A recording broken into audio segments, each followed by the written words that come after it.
오늘부터는 그의 이름 기묘자라는 제목으로 설교했던 찰스 스펄전 목사님의 설교를 통해서 이사야 9장 6절의 말씀을 묵상하겠습니다. 오늘은 이 설교 가운데 첫 번째 요점인 예수 그리스도의 과거의 모습이라는 내용을 읽고 묵상하겠습니다. 먼저 본문의 말씀을 읽겠습니다. 그의 이름은 기묘자라. 아멘. 설교 내용을 읽겠습니다. 자, 첫째로 그리스도는 그분의 과거의 모습으로 인해 기묘자로 불릴 것입니다. 나의 형제들이여, 잠시 여러분의 생각을 그리스도께 집중해 보십시오. 그러면 여러분은 그분이 얼마나 놀라운 분인지 금방 인식할 것입니다. 그분의 영원한 존재를 생각해 보십시오. 그분은 세상이 생기기 전에 성부에게서 나셨으며 본질에서 성부와 동일하십니다. 그분은 나셨으나 만들어지지 않았고 모든 속성에 있어서 아버지와 동등하시고 동일하게 영원하신 분으로 참 하나님에게서 나신 참 하나님이십니다. 한때 그분은 유아가 되셨으나 한편으로는 유구한 세월의 왕이시고 용전하시는 아버지이시며 영원 전부터 계시고 영원토록 계시는 분이심을 기억하십시오. 그리스도의 신성은 진정 놀랍습니다. 자, 한 노인의 일생에는 얼마나 많은 관심거리들이 발생하는지를 잠시 생각해 보십시오. 그가 경험했던 다양한 일들을 들려줄 때 연령에 있어서 아직 어린 우리들은 경의와 찬탄으로 그를 바라봅니다. 하지만 노인의 일생이란 무엇이겠습니까? 그에게 그늘을 제공해 주었던 나무의 연령에 비하면 그것은 너무나 짧습니다. 그 나무는 그 노인의 아버지가 세상에 태어나 아주 연약한 유아로서 기어다니기 오래전부터 존재했습니다. 자, 하지만 그 나무의 일생이란 것도 그것이 자라난 토양과 비교해보면 얼마나 되겠습니까? 태초에 하나님이 천지를 창조하신 이래로 그 지나간 세월의 길이 동안 흙은 얼마나 많은 변화들을 겪었을까요? 자, 하지만 흙도 그것이 의지하고 있는 바위, 저기 우뚝 솟은 바위의 놀라운 역사에 비하면 무엇이겠습니까? 자, 하지만 바위도 땅 밑에서 흐르는 바다, 곧 그 위로 수많은 해군 함대들이 지나갔어도 아무런 흔적도 남기지 못한 저 깊고 푸른 대양에 비하면 얼마나 되겠습니까? 그리고 저 바다도 저 광대한 공간에 휘장처럼 펼쳐져 있는 하늘들의 역사에 비하면 무엇이겠습니까? 저 하늘의 무리들, 곧 태양과 달과 별들이 행진했던 역사는 얼마나 장구한지요. 자, 하지만 하늘의 역사도 천사들의 역사와 비교하면 무엇이겠습니까? 하지만 뛰어난 능력의 존재인 천사들의 역사조차도 주 예수 그리스도의 역사에 비하면 무엇이겠습니까? 천사도 그리스도의 역사에 비하면 어제의 한 날에 불과한 존재로서 그리스도의 날들에 대해 아무것도 알지 못합니다. 그리스도는 영원한 분으로서 천사들이라도 미련하다 하시며 그들을 자기 뜻대로 부리시는 영들로 간주하십니다. 자, 그리스도인들이여, 깊은 존경과 경외심을 가지고 여러분의 위대한 구속자이신 그분의 보좌 주위로 모이십시오. 그의 이름은 기묘자이시기 때문입니다. 그분이 만물보다 먼저 계셨고 만물이 그로 말미암아 지은 바 되었으니 지은 것이 하나도 그가 없이는 된 것이 없기 때문입니다. 자, 또한 그리스도의 성육신에 대해서도 생각해 보십시오. 그러면 여러분은 그분의 이름이 기묘자로 불리는 것이 합당하다고 말할 것입니다. 영원하신 분, 그 머리와 털의 희기가 흰 양털 같고 눈 같으신 분이 한 아기가 되셨습니다. 여러분, 그것이 가능합니까? 놀랍지 않습니까? 그분이 한 아기가 되시고 동정녀의 품에 매달리고 한 여인의 가슴에서 영양을 공급받다니요. 자, 주의 손가락으로 만드신 하늘과 그분이 베풀어 두신 달과 별들을 생각해 보십시오. 하지만 우주의 모든 경이로움들도 주 예수 그리스도의 성육신의 신비에 비하면 아무것도 아닌 것이 되고 맙니다. 여호수아가 해를 향하여 멈추어 서라고 명한 것은 놀라운 일이었습니다. 하지만 하나님께서 멈추어 서신 듯이 보인 것, 즉 그분이 더 이상 앞으로 나아가지 않고 마치 아하스의 해 시계 위에 드리웠던 해 그림자가 10도 뒤로 물러갔던 때처럼 그분이 자기 영광을 구름 속에 감추신 일은 더욱더 놀랍습니다. 이 모든 일들이 하나님의 아들의 성육신에 비하면 아무것도 아닙니다. 저는 천사들이 그 일 한 번을 제외하고는 놀란 적이 없었으며 또한 그들이 그 일을 본 이후로는 끊임없이 놀랐을 것이라고 믿습니다.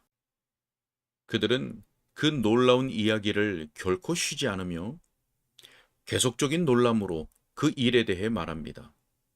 즉 예수 그리스도 하나님의 아들이 동정녀 마리아에게서 나시어 사람이 되셨다고 하는 그 사건을 말입니다.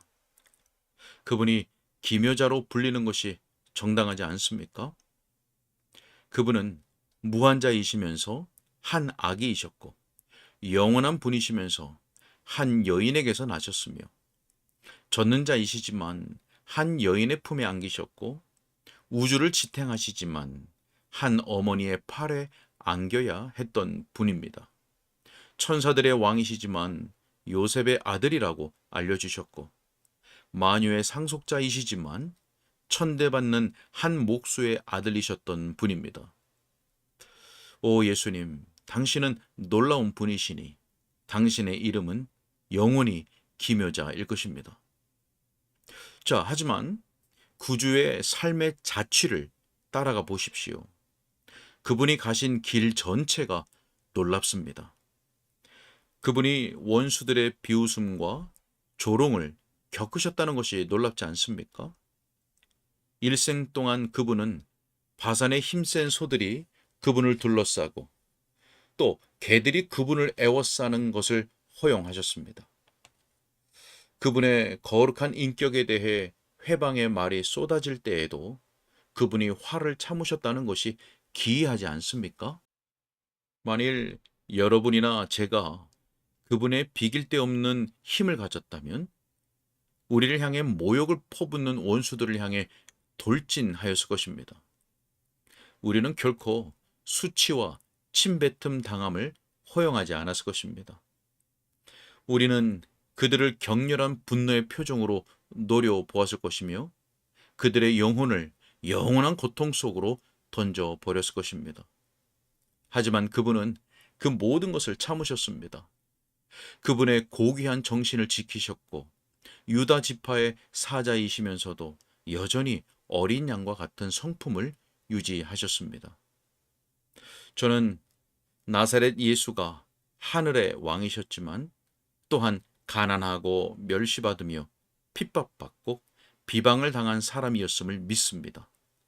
하지만 저는 그것을 믿으면서도 결코 그것을 이해하지는 못합니다. 저는 그 일로 인해 그분을 송축합니다. 저는 그 일로 인해 그분을 사랑합니다. 저는 그분이 불멸의 존재로서 한없이 자기를 낮추시고 나를 위해 고통당하신 것으로 인해 그분의 이름을 찬송하기를 원합니다. 하지만 감히 그것을 이해한다고는 자처할 수가 없습니다. 그분의 전 생애를 생각할 때 진정 그분의 이름은 기묘자로 불리어야 마땅합니다. 자, 하지만 그분이 죽으시는 것을 보십시오. 하나님의 자녀들이여 이리로 오십시오. 십자가 주위로 모이십시오. 여러분의 주님을 보십시오.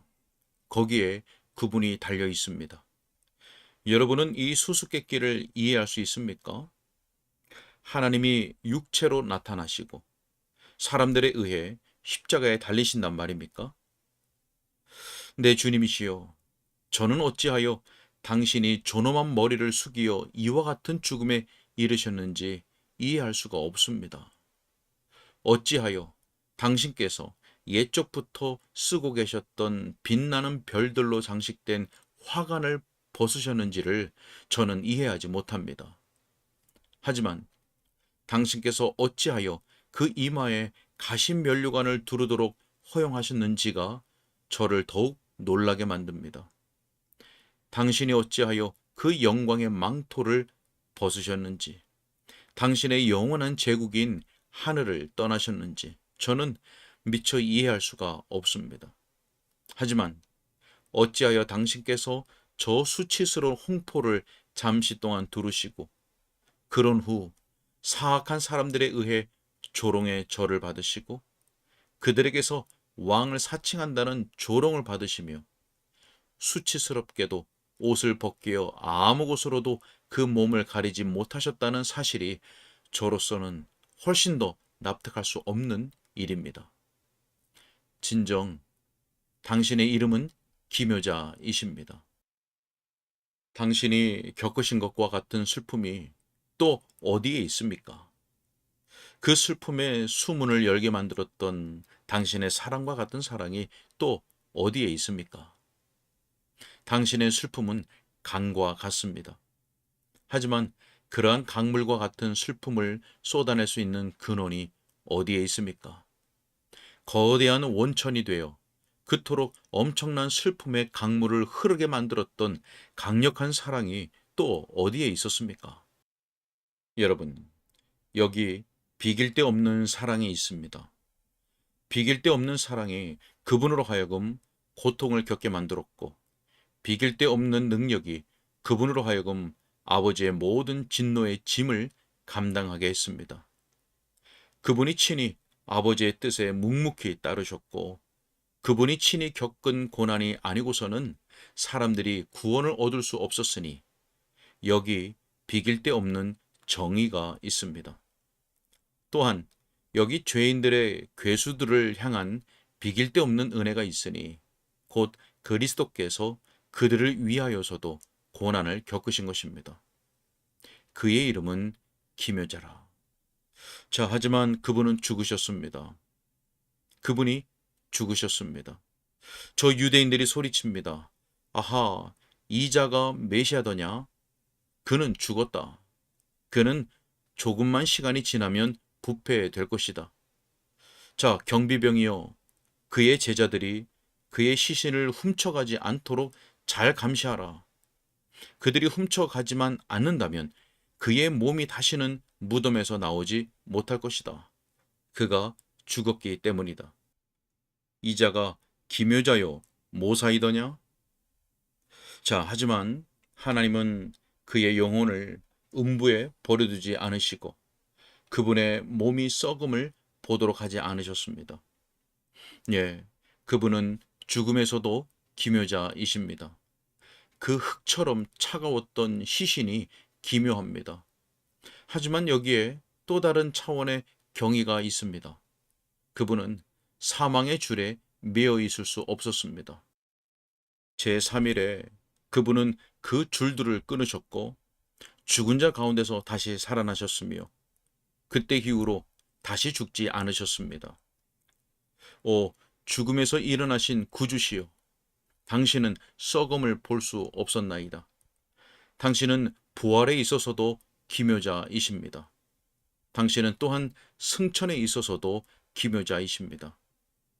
저는 당신께서 사로잡힌 자들을 취하시고 선물들을 사람들에게서 받으시는 것을 봅니다. 그의 이름은 기묘자라 할 것임이라.